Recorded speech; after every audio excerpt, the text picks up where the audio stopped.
My name is Mason Reed, 32, the notorious black sheep of my overachieving family. While my sister Audrey climbs the corporate ladder in her designer suits, I shuffle papers at a government agency for half her salary. For years I endured their sideways glances and backhanded compliments about my modest career.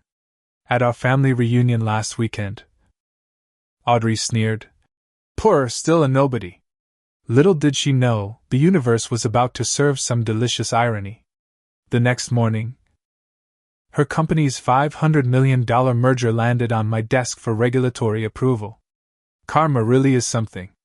Before I tell you what happened next, let me know where you're watching from in the comments. And hit that like and subscribe button for more stories about sweet, professional revenge. I grew up in Bellevue, Washington, one of Seattle's most affluent suburbs. Our house wasn't the biggest on the block, but it screamed upper-middle-class success with its manicured lawn and 3-car garage. My parents, Gerald and Patricia Reed, made sure everyone knew they had made it. Dad was a senior investment banker who worked 60-hour weeks and measured life in quarterly returns. Mom had her own architectural firm specializing in luxury homes. Their framed degrees and professional awards dominated our living room wall like family crests. From the beginning, Audrey was the perfect Reed offspring. 3 years older than me, she seemed to absorb our parents' ambition through osmosis. Her report cards came home with straight A's. She was reading financial journals by 13. Her room filled with trophies from debate competitions, math Olympiads, and leadership awards. Every dinner conversation somehow circled back to Audrey's latest achievement. "Did you hear Audrey got the highest score in her class on the calculus exam?" Dad would announce, beaming. "Of course she did," Mom would reply. "She's going to be valedictorian. Harvard's already shown interest." Meanwhile, I sat quietly pushing food around my plate, invisible. It wasn't that I was unintelligent. I just processed information differently. While Audrey excelled at memorization and standardized tests, I asked questions teachers couldn't answer. I saw connections between history, art, and economics that didn't fit neatly into academic boxes. My mind worked in systems and patterns rather than isolated facts and figures. "Mason, why can't you focus like your sister?" became the soundtrack of my childhood. The contrast between us played out painfully at every milestone. For Audrey's 16th birthday, Dad surprised her with a brand new Audi and a lavish party at the country club. When my 16th birthday arrived, I received driving lessons and a reminder that I could use Mom's old car. When I proved I was responsible enough, during my 10th grade science fair, my parents showed up an hour late, staying just long enough to take a quick photo before rushing off to Audrey's debate championship. My project on sustainable urban design won first place. I celebrated alone with ice cream on the way home. Despite everything, I tried. I really did. I joined the track team and made varsity. I wrote for the school newspaper and became editor my senior year. I volunteered at the local community center teaching computer skills to seniors. Each accomplishment was met with the same lukewarm response. "That's nice, Mason. Did you know Audrey just got an internship at Goldman Sachs?" The failure label stuck despite graduating with a 3.8 GPA and acceptance to several good universities. It wasn't Harvard or Yale, so it didn't count in the Reed family scorebook. I chose to study public policy at the University of Washington instead of business or finance. You'd have thought I announced plans to join a traveling circus. "Public policy?" Dad scoffed. "What kind of career is that? There's no real money in government work, son." Mom was more diplomatic but equally disappointed. "Wouldn't you rather follow in your father's footsteps? Or mine? There's always a place for you at my firm if you studied architecture instead." But I stood my ground for once. Something about using my analytical skills to serve the public good rather than private interests resonated with me. After graduation, I landed a position at the Federal Trade Commission, reviewing corporate mergers and acquisitions for antitrust violations. When I called home with the news, Dad sighed audibly. Government work. Well, I suppose it's stable. Mom added. At least you'll have good benefits, dear.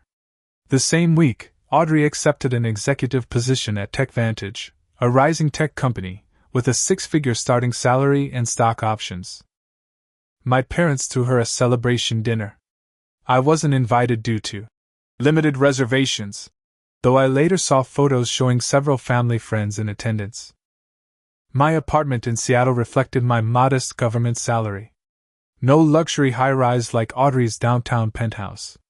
Just a comfortable one-bedroom with second-hand furniture, walls lined with books, and a small balcony where I grew herbs and tomatoes. It wasn't impressive by Reed standards, but it was mine, paid for by work I believed in. Still, every family gathering felt like walking into a performance review I was destined to fail. The annual Reed family reunion at my parents' lake house always filled me with dread. This year was no different as I packed an overnight bag, rehearsing responses to inevitable questions about my career and relationship status. I'd developed strategies over the years.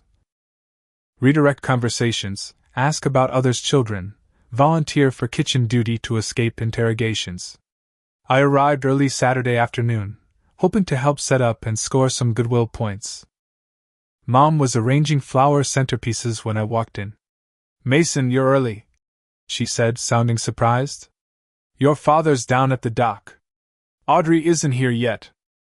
Of course, she mentioned Audrey within 10 seconds of my arrival. Uncle Robert and Aunt Diana arrived next with my cousins, both investment bankers like my father. Then came Mom's sister with her surgeon husband. By 4 o'clock, the house buzzed with successful reads comparing vacation homes, stock portfolios, and children's achievements. Mason! Uncle Robert boomed when he spotted me arranging chairs on the deck. Still working for the government? What do you do there again? Something with paperwork? I'm an antitrust analyst at the FTC. I explained for the 100th time. We review major corporate mergers to ensure they don't violate competition laws. Sounds bureaucratic, he replied, already scanning the room for more interesting conversations. My cousin James approached with a beer. Hey, want one? I accepted gratefully. Thanks, man. So the FTC, huh? That must be. He searched for something positive. Secure? It's actually fascinating work. I started, hoping to finally explain why I found my job meaningful. A commotion at the front door interrupted us. Audrey had arrived. She swept in wearing a crimson designer dress that probably cost more than my monthly rent, diamonds glittering at her ears and throat. Behind her, a valet from the nearby luxury resort unloaded her Louis Vuitton luggage. Everyone, she announced. Sorry I'm late. Had to finish a conference call with Tokyo. The Asian markets wait for no one. The family swarmed her like bees to honey. Mom kissed her cheek, careful not to smudge either of their perfect makeup. Dad beamed with the pride he never showed for me. Is that a new Porsche? He asked, peering through the window at her gleaming car. Just picked it up yesterday. Audrey laughed. Year-end bonus came early. I sipped my beer in the corner, invisible again. Dinner was the main event at every Reed reunion. This year, Mom had hired a private chef who served poached salmon and roasted duck. The conversation, as always, revolved around business deals, promotions, and acquisitions. James just made partner at his firm, Aunt Diana announced. Melissa's daughter got into Princeton, someone added. When the spotlight inevitably turned to Audrey, she straightened, prepared for her moment. Actually, I have some exciting news, she said, tapping her glass with a silver spoon. TechVantage is finalizing a merger with DataSphere next month. $500 million deal. She paused for dramatic effect. And I'm leading the corporate integration team. If all goes well, I'll be on track for COO within 2 years. Gasps and congratulations erupted around the table. Dad raised his wine glass in a toast to Audrey, the family's rising star. Everyone drank. The silence that followed felt like my cue. I recently led a review of a telecommunications merger that prevented a potential monopoly in 3 states. I offered, trying to match their energy. Audrey laughed, not quite under her breath. Oh, Mason. Still pushing papers and saying no to successful people? Poor thing, still a nobody in a government cubicle while the rest of us create actual value in the economy. The table fell awkwardly silent before Uncle Robert chuckled, breaking the tension and giving others permission to laugh. I felt my face burn as the familiar shame washed over me. Not everyone can be an overachiever, Mom said, patting my hand in what she probably thought was sympathy but felt like pity. I excused myself shortly after, claiming an early morning the next day.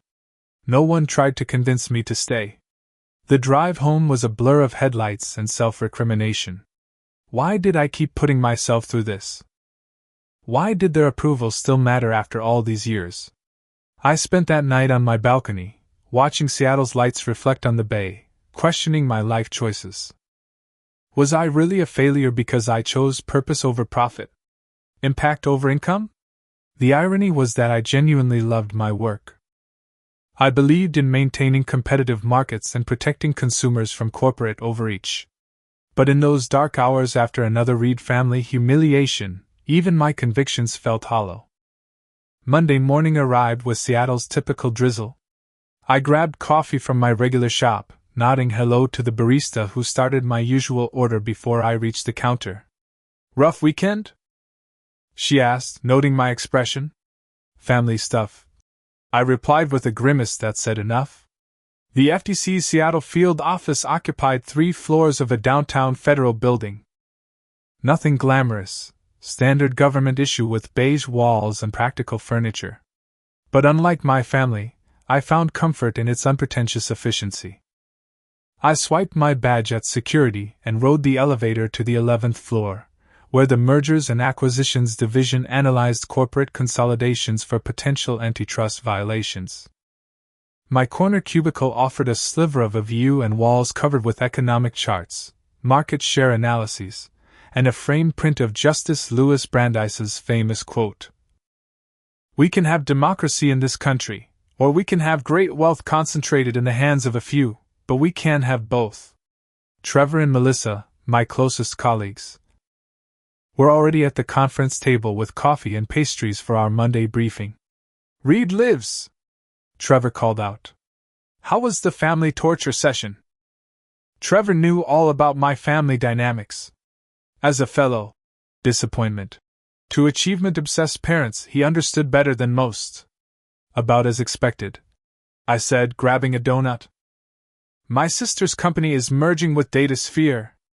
$500 million deal, apparently. TechVantage and DataSphere? Melissa looked up from her notes.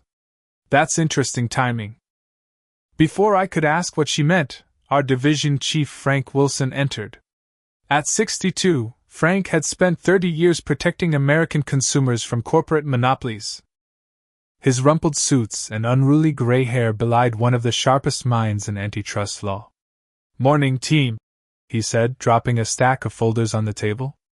Got some new assignments today.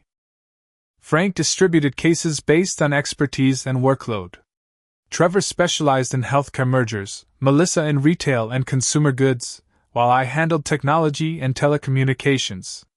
Carson, you've got the hospital acquisition in Portland. Lee, take the grocery chain merger. Jackson and Phillips, continue with the pharmaceutical case.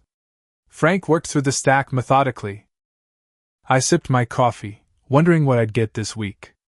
Reed, Frank said finally, holding the last folder. You're our tech guy. Got something big. TechVantage is acquiring DataSphere. The coffee caught in my throat. I coughed violently. You okay? Frank asked. Fine. I managed. Just went down wrong. As I was saying, this merger needs thorough scrutiny. Corporate consolidation might benefit shareholders, but it often harmed consumers through higher prices, reduced innovation, and diminished choices. My job wasn't to prevent business growth but to ensure that growth didn't undermine the competitive marketplace that drove American economic vitality. As I dug deeper into the TechVantage DataSphere proposal, professional interest overtook personal concerns. The merger's technical aspects were fascinating, revealing complex questions about data ownership in the digital economy. This wasn't just about market share but about whether combining these companies' massive consumer data sets would create privacy and security issues. My phone buzzed with a text message. Audrey. Little brother, you'll never believe it. My merger is happening. VP position practically guaranteed when it closes. Finally escaping from loser territory unlike some people. She had no idea her loser brother now held significant influence over her career trajectory. I put the phone down without responding, focusing instead on the merger documents. This case would be decided on facts and law, not family drama. That evening, I couldn't sleep. The TechVantage DataSphere folder sat on my kitchen table, practically glowing with ethical implications. I paced my apartment, weighing options. Option 1. Disclose my relationship to Audrey and ask to be removed from the case. Clean, simple. Avoids any appearance of impropriety. Option 2. Disclose the relationship but request to remain on the case, arguing I could maintain objectivity. Option 3. Say nothing. Review the merger normally, and hope no one discovered the connection. The third option wasn't really an option. Besides being potentially career-ending if discovered, it violated my personal ethics. I eliminated it immediately. By morning, I'd made my decision. I arrived at work early and knocked on Frank's door. Got a minute? He gestured to a chair. What's up, Reed? It's about the TechVantage merger. I need to disclose something. My sister, Audrey Reed, works for TechVantage. She's actually listed as the corporate strategy lead on the merger. Frank's bushy eyebrows rose. I see. Thank you for the disclosure. I'm prepared to step away from the case if you feel it's appropriate. He studied me for a moment. Do you believe you can review this merger with complete professional objectivity? I'd asked myself the same question all night. Yes, I said firmly. I can separate my personal feelings from my professional duties. Have you ever allowed family connections to influence your work before? Never. Frank nodded slowly. I've worked with you for 6 years, Reed. Your analysis has always been thorough and fair. Unless you feel you can't be objective, I'd prefer you stay on the case. Your technical background makes you the best analyst for this merger. Thank you for the trust, sir. Document the disclosure in the case file. And Reed? Yes? If at any point you feel your objectivity is compromised, I expect you to let me know immediately. Absolutely. With that ethical hurdle cleared, I dove into a comprehensive review. The initial public announcement described the merger as complementary businesses combining strengths. But the deeper I dug, the more concerning patterns emerged. I created spreadsheets tracking market share across different segments. In cloud infrastructure services, TechVantage held 28% of the market, while DataSphere controlled 34%. Combined, they would dominate with 62%, enough to potentially set industry prices and terms with limited competitive constraints. More troubling were their data practices. Both companies collected extensive consumer information, purchase histories, browsing behaviors, location data, and more. The merger documents glossed over how this combined data treasure trove would be used, protected, or monetized. By Wednesday, I'd identified enough issues to consult Trevor. Take a look at this, I said, spreading charts across his desk. They're claiming minimal market overlap, but they're using narrowly defined market segments to hide the actual concentration. Trevor examined my analysis. Classic misdirection. Define the market narrowly enough, and no single company ever has a monopoly. Exactly. And look at these privacy disclosures, or rather, the lack thereof. They mention enhanced consumer insights but never address how combining these massive data sets affects user privacy. Solid concerns? Trevor agreed. But all potentially fixable with the right conditions and guarantees. I nodded. Most mergers weren't rejected outright but approved with modifications to address competitive concerns. That evening, I compiled my preliminary findings into a report identifying potential issues requiring clarification or remedy. As I worked, my phone rang. Audrey again. Against my better judgment, I answered. Mason, finally! Did you get my text? The merger's going through. $500 million and a VP title coming my way. Congratulations, I said neutrally. You should see the celebration we're planning once it's approved. The executive team is renting a yacht. Not that you'd understand that world. Her familiar condescension hadn't changed. Speaking of which, how's your little government job? Still pushing papers? I could have told her then. Could have said her precious merger was sitting on my desk, full of red flags. Instead, I maintained my professional ethics. It's fine, Audrey. Listen, I'm in the middle of something important. Can we talk later? Important? That's cute. Well, don't let me interrupt your filing or whatever it is you do. Some of us have million-dollar deals to close. She hung up before I could respond. That call crystallized something for me. This wasn't about revenge or family dynamics. It was about doing my job correctly. If the merger had no competitive issues, it would proceed regardless of my personal feelings.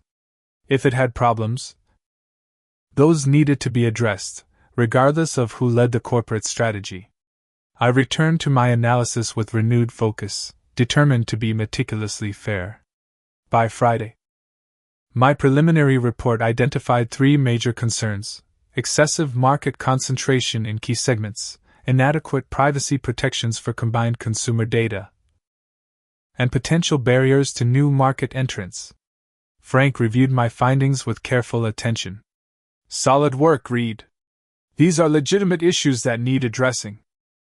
Let's schedule a clarification meeting with both companies for next week. I want you to lead it. My stomach tightened. You want me to lead the meeting? It's your analysis. You know the issues better than anyone. I'd be facing Audrey across a conference table, questioning her merger in front of both executive teams. The professional and personal were about to collide spectacularly. The weekend before the clarification meeting became a battleground for my conscience. I spent Saturday reviewing precedents for similar technology mergers, searching for consistency with past FTC decisions. Whatever action we took needed to align with established regulatory principles. Sunday night found me still at the office, surrounded by case files and legal references. The cleaning staff had come and gone, leaving me alone with my thoughts and ethical dilemmas. I kept returning to a childhood memory. I was 15, running for student council president.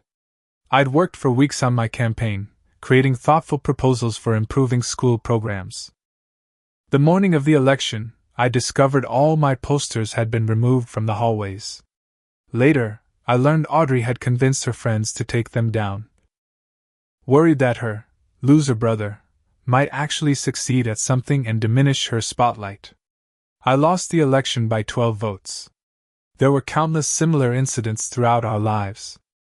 When I received a partial scholarship to college, Audrey told relatives I'd only gotten it because they had quotas for average students.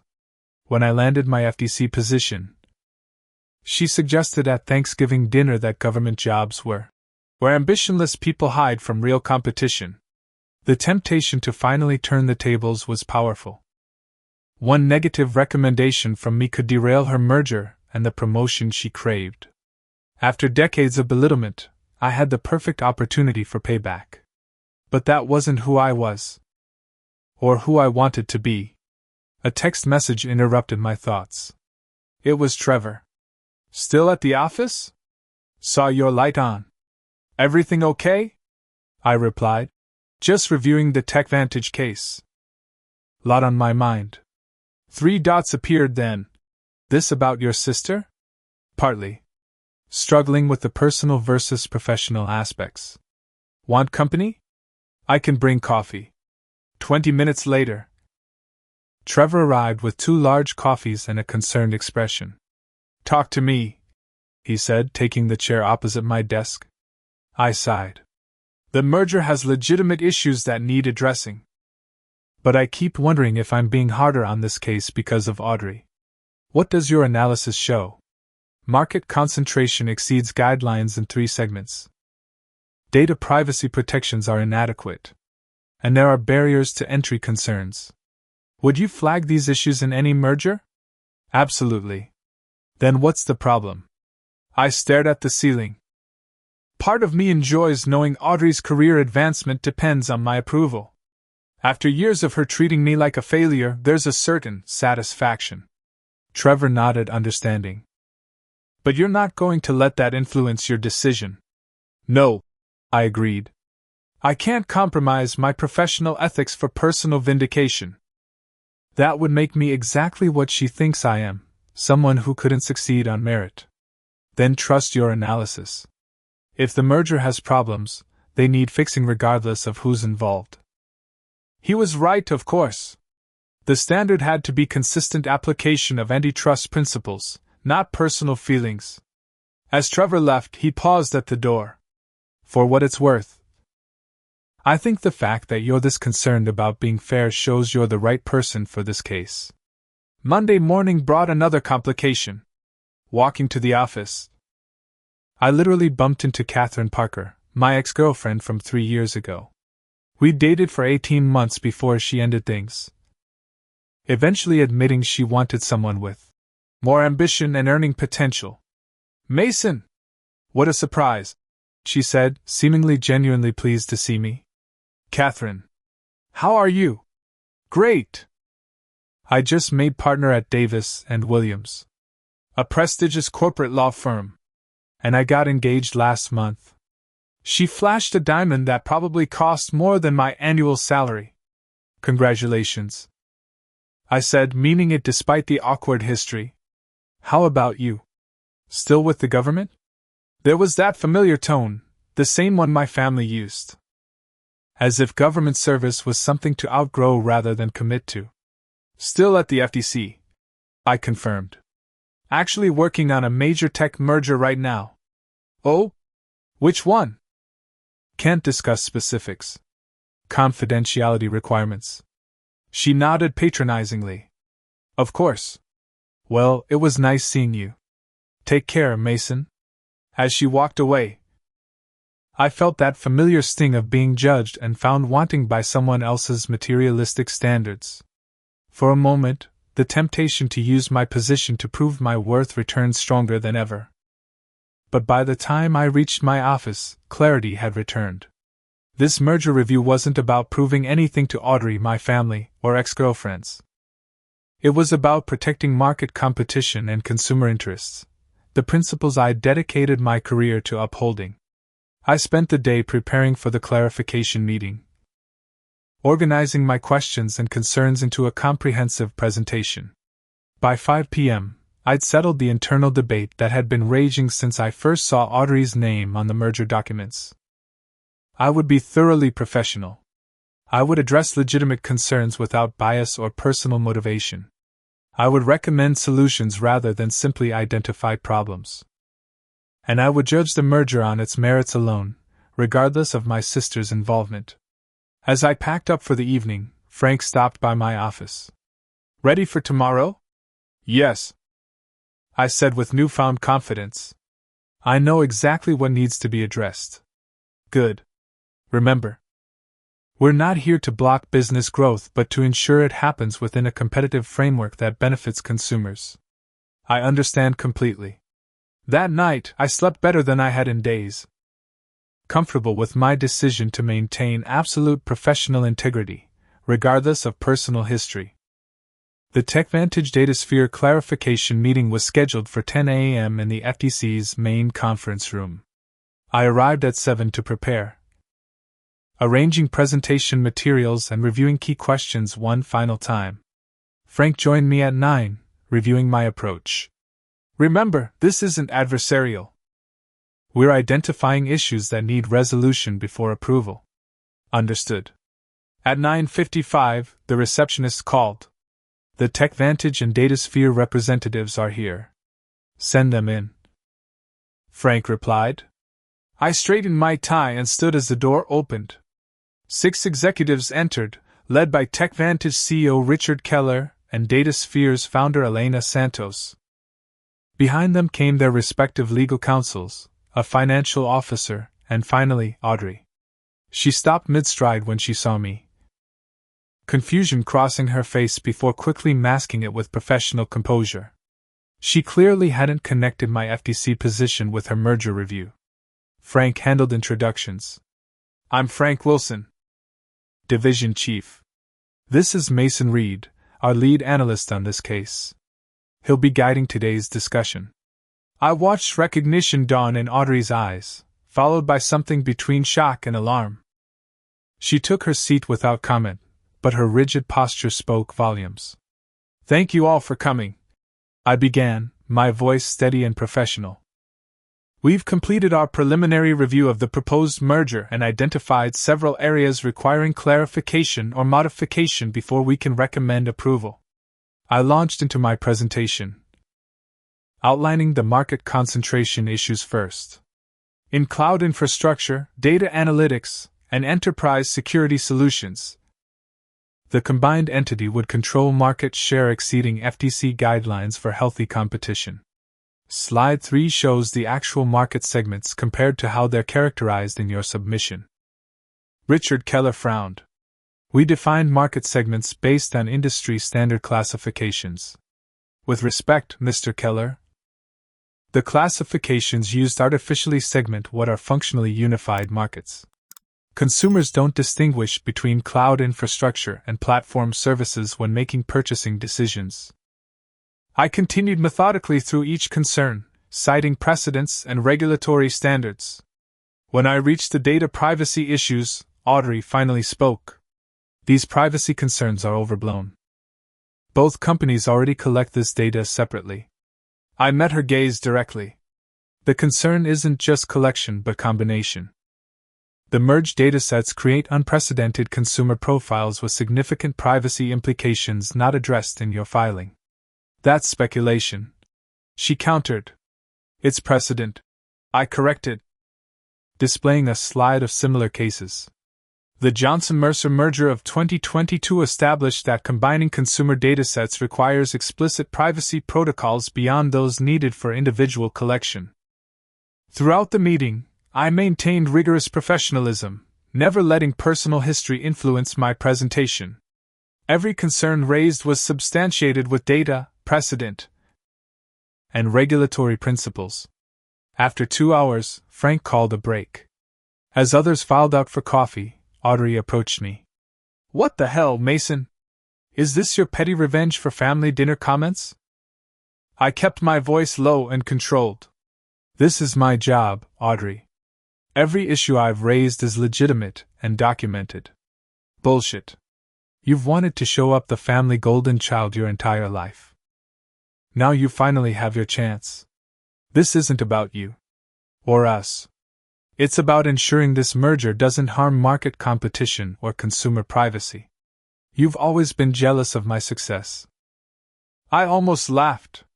I'm not trying to block your merger, Audrey. I'm identifying issues that need addressing before approval. That's how this process works. So you're saying there's a path to approval? Her tone shifted instantly from accusatory to calculating. With appropriate modifications, yes. Market concentration concerns could be addressed through limited divestiture and overlapping segments. Data privacy issues need explicit protocols and consumer opt-out provisions. And you need stronger commitments to maintain API access for smaller competitors. She studied me, seemingly reassessing. You actually know what you're talking about. Surprising, isn't it? The family failure understanding complex regulatory requirements. Before she could respond, the others returned, and we resumed the meeting. I outlined potential remedies for each concern. emphasizing that these were standard modifications for mergers of this scale. We're not looking to prevent this merger, I concluded, but to ensure it proceeds in a manner consistent with competitive markets and consumer protection. Richard Keller leaned forward. What timeline are we looking at if we implement these modifications? Assuming the changes are substantive and verifiable, we could recommend approval within 30 days of resubmission. The executives exchanged glances. Elena Santos nodded slightly. We'll need to discuss internally, Keller said, but your recommendations seem workable. After they left, Frank clapped my shoulder. Excellent job, Reed. Thorough, fair, and solution-oriented. Thank you, sir. I packed up my materials, feeling a complex mix of professional satisfaction and personal vindication. Not because I'd exercised power over Audrey, but because I'd maintained my integrity despite the temptation to do otherwise. 3 days later, TechVantage and DataSphere submitted revised merger plans addressing every concern.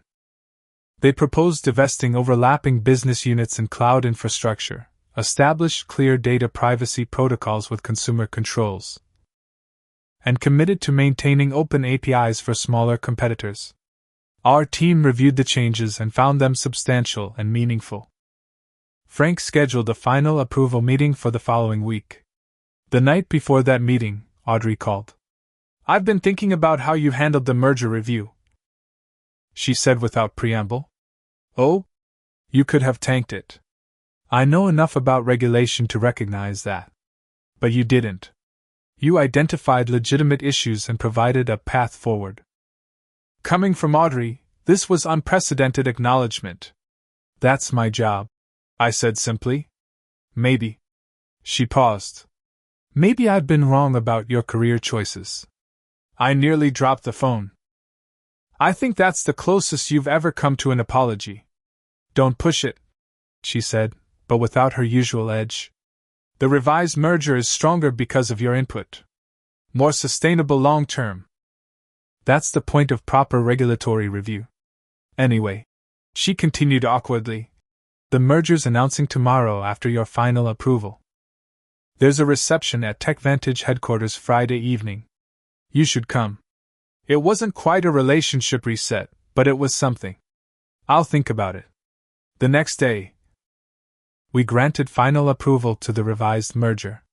The press release went out at noon, sending both companies' stocks up several points. By evening, business news channels were analyzing the $500 million deal, with several commentators noting that the FTC-required modifications actually strengthened the business case for the combined entity. I received a text from Audrey. VP position confirmed. Reception still on for Friday. Coming?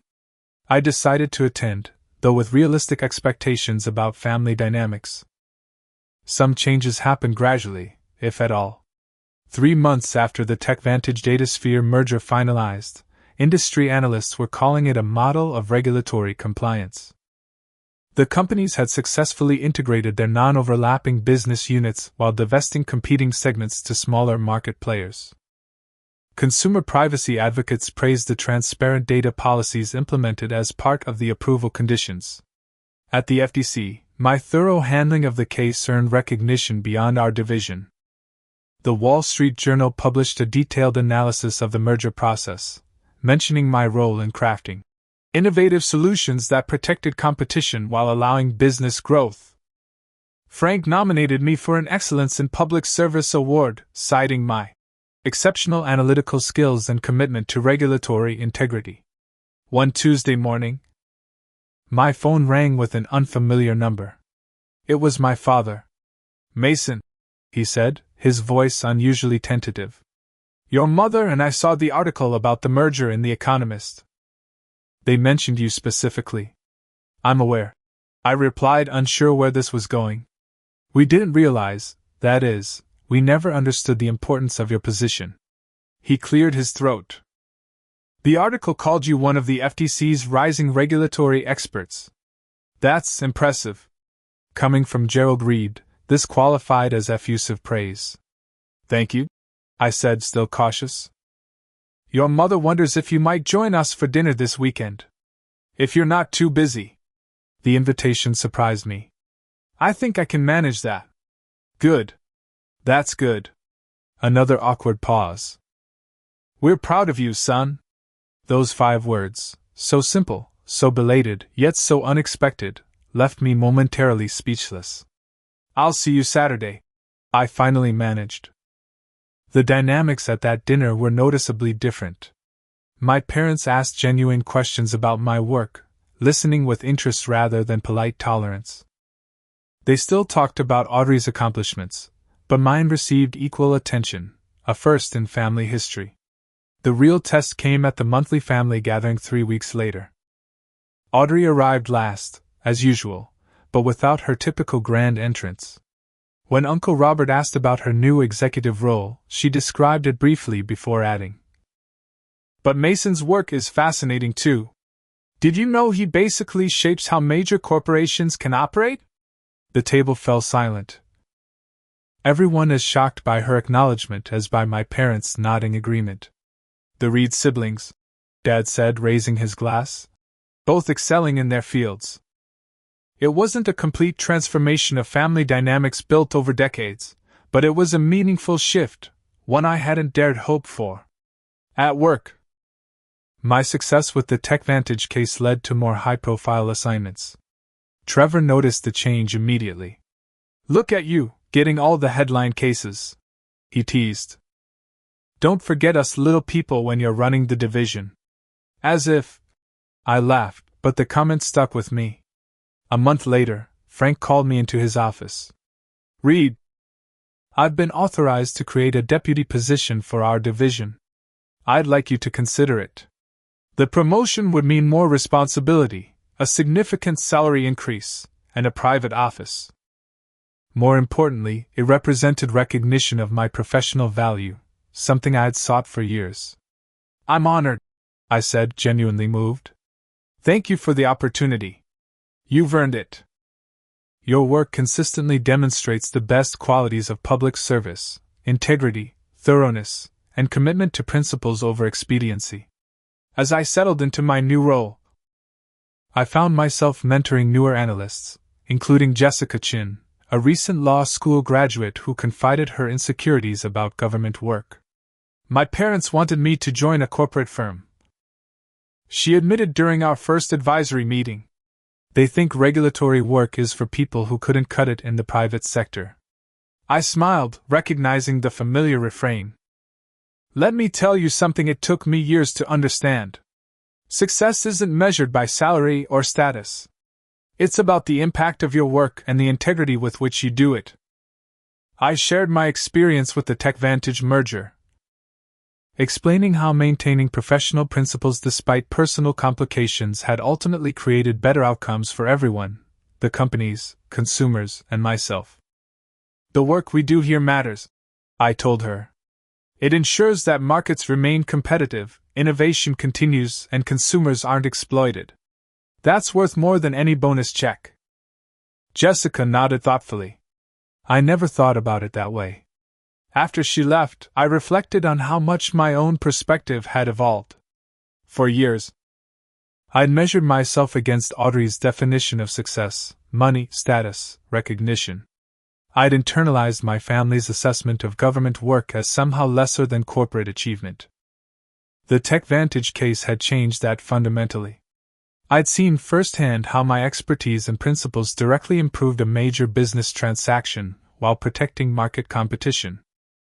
I'd proven my professional worth not just to others but, more importantly, to myself.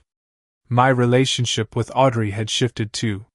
We weren't suddenly best friends, but a mutual respect had developed. She occasionally called for informal discussions about regulatory considerations for business decisions, conversations that would have been unimaginable a year earlier. "Your perspective is actually valuable," she admitted during one such call. "It's helping me structure deals that work long-term instead of just chasing quarterly results." From Audrey. This was revolutionary. One evening, Trevor and Melissa joined me for dinner to celebrate my 6-month anniversary as Deputy Division Chief. "To Mason," Trevor toasted, who proved that government nobodies actually shape the economy more than corporate somebodies. And maintained his integrity while doing it, Melissa added. Later, walking home along Seattle's waterfront, I reflected on the journey. The family reunion that had once again branded me a nobody felt like ancient history rather than just 10 months ago.